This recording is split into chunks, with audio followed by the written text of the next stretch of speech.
আলুর চপ, বেগুনি। আমরা শুরুতে বেসন, ময়দা, একটু চালের গুঁড়ি মিক্স করে চালিয়ে নেব। তারপর আমরা এখানে 2টা ডিম দিয়ে দেব। দিয়ে দিলাম 2টা ডিম। তারপর আমরা হলুদ,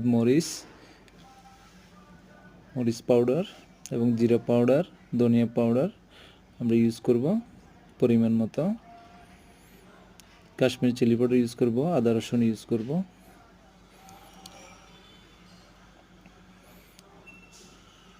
হয়ে গেছে জিরা পাউডার দেওয়া। আমরা একটু আদা রসুন ব্যবহার করব এখানে, পরিমাণ মতো একটু আদা রসুন ইউজ করব। তারপর একটু বেকিং পাউডার ইউজ করব। এরপরে আমরা কাশ্মীরি চিলি পাউডার ইউজ করব একটু করে কালারের জন্য। যে গোল্ডেন কালারটা আসবে কাশ্মীরি চিলি পাউডার থেকে আসবে, বেসন থেকে হালকা আসবে, তাই আমরা কাশ্মীরি চিলি পাউডার ইউজ করি। মিক্স করে নিলাম। এখন একটু লবণ দেব। মিক্স হয়ে গেল আমাদের।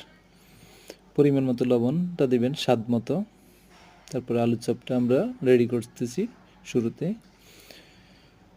এক পিস করে সুন্দর করে ছাড়তে হবে। হয়ে গেল, প্রায় অনেকগুলো আলুর চপ ছেড়ে দিলাম। আমাদের হয়ে গেল আলুর চপ গোল্ডেন কালার। কালারটা মূলত ফ্রাই এবং কাশ্মীরি চিলি পাউডার মাধ্যমে আসে। এখন আমরা ছেড়ে দিচ্ছি বেগুনি। আমাদের কি সুন্দর বেগুনি হয়ে গেল। এরপর আমরা মরিচা ছেড়ে দেব, যেটা মরিচ ভাজা, মরিচা বলে থাকি। তো এখন আমরা মরিচাও ছেড়ে দিচ্ছি। সবগুলা হয়ে গেল আমাদের হোটেলের স্টাইলে গোল্ডেন কালার ইফতার, বেগুনি, আলুর চপ, মরিচা। থ্যাংক ইউ, ধন্যবাদ।